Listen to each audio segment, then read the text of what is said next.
పుట్టుకతో అబద్ధాలు నేర్చుకున్న వ్యక్తి అతను. మామూలు అబద్ధాలు కాదు, కడుపు నిండా అబద్ధాలు పుట్టది, ఎప్పుడో ఒకసారి పగులుతుంది. అంటే దీస్ ఎందుకు మాట్లాడతావు? నిరుద్యోగ భృతి ఇచ్చింది నేను, అవునా కాదా? 2000 రూపాయలు పింఛన్ ఇచ్చింది నేను, అవునా కాదా? ఏం చెప్పాడు? ఆయన ఇచ్చాడంట. అంటే ఎవరికో పుట్టిన బిడ్డ నా బిడ్డ అనే రకం ఈ జగన్మోహన్ రెడ్డి. రంగులేసుకున్న దాంట్లో శ్రద్ధ ఉంది కానీ పని దొంగ ఈ జగన్మోహన్ రెడ్డి, అవునా కాదా అని అడుగుతున్నా. నా వయసు గురించి మాట్లాడతాడు. నాకు నవ్వు వస్తుంది. నాతో కలిసి తిరుగు నువ్వు 2 రోజులు. నువ్వు ఎక్కడుంటావు? బెడ్లో ఉంటావు, ఇంటెన్సివ్ కేర్లో ఉంటావు నువ్వు. అదే నాకు నీకు తేడా. అనవసరంగా ఛాలెంజ్లు చేయొద్దు, నోరు బారేసుకోవద్దు. నన్నేదో పెట్టిలో పెట్టి లాక్ చేస్తాడంట. నీ పెట్టి పగిలిపోతుంది, నీ పొట్ట కూడా పగిలిపోతుంది. చేయగలుగుతాడా తమిళ్లో? సాధ్యమా ఇతనికి? అందుకే యువత మేలుకో, రేపటి నుంచి రోడ్డు ఎక్కు, సైకిల్ దొక్కు, 3 జెండాలు పట్టుకో, గ్లాస్ కూడా చేతిలో పెట్టుకో, ఇంకో పక్క కమలం పువ్వుని సెంటర్లో పెట్టుకొని సైకిల్ జోరు పెంచు, స్పీడ్ పెంచండి. అందరు అభ్యర్థులను గెలిపించే బాధ్యత మీదే. 175 అసెంబ్లీలో మనం పోరాడుతున్నాం, 25 పార్లమెంట్లో పోరాడుతున్నాం. ఈ సీట్లన్నీ గెలిపించే బాధ్యత అన్ని పార్టీల కార్యకర్తల పైన, నాయకుల పైన ఉందని చెప్పి కూడా నేను మీకు తెలియజేస్తున్నా. ఇంకో పక్క రైతాంగం, అన్నదాతకి 20,000 రూపాయలు సంవత్సరానికి ఇచ్చే బాధ్యత నాది. రైతును రాజు చేస్తానని మరొక్కసారి మీ అందరికీ హామీ ఇస్తున్నా.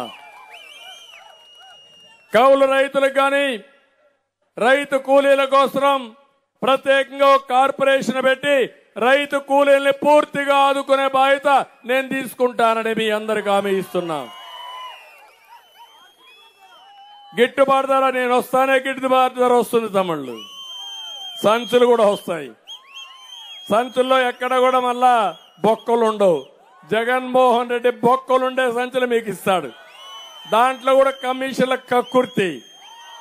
మొన్నే వచ్చి నేను చూపించానా లేదా? అవన్నీ సిగ్గుంటే కరెక్ట్ చేసుకున్నాడా ఈ జగన్మోహన్ రెడ్డి? చెయ్యడు కూడా చేయలేడు. అందుకనే ఇంటింటికి 4,000 రూపాయల పెన్షన్, మొదటి తారీఖున పెన్షన్ ఇచ్చే బాధ్యత నాది. పెన్షన్ 4,000 రూపాయలు ఇస్తా. బీసీలకు 4,000 రూపాయల పెన్షన్ ఇస్తామని మీ అందరికీ హామీ ఇస్తున్నా. 4,000 రూపాయలు కూడా 50 సంవత్సరాల వయసు పడిన బీసీలందరికీ అర్హత పెడతాం. వాళ్ళకు కూడా ఇచ్చే బాధ్యత తీసుకుంటామని కూడా నేను మీకు తెలియజేస్తున్నా.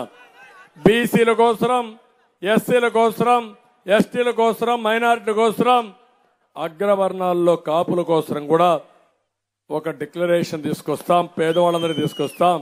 అందరికీ న్యాయం చేసే బాధ్యత మాదని మరొకసారి హామీ ఇస్తున్నా. తమ్ముళ్ళు ఇక్కడికి వస్తే గోపాలపురం మొన్నటి వరకు ఒక ఎమ్మెల్యే ఉన్నాడు. ఇప్పుడు ట్రాన్స్ఫర్ పైన కొవ్వూరికి వెళ్ళిపోయాడు. వెళ్ళాడా లేదా? ప్రశాంతమైన ఇక్కడ హత్యా రాజకీయాలు ప్రోత్సహించాడా లేదా అని మిమ్మల్ని అడుగుతున్నా. నల్లజర్ల, ద్వారకా, తిరుమలలో మట్టి, ఇసుక అక్రమంగా తరలించాడా లేదా అని మిమ్మల్ని అడుగుతున్నా. చెరువులు తవ్వి మట్టి తవ్వారా లేదా? సెంటు భూముల్లో 10 కోట్ల రూపాయలు కొట్టేశారా లేదా?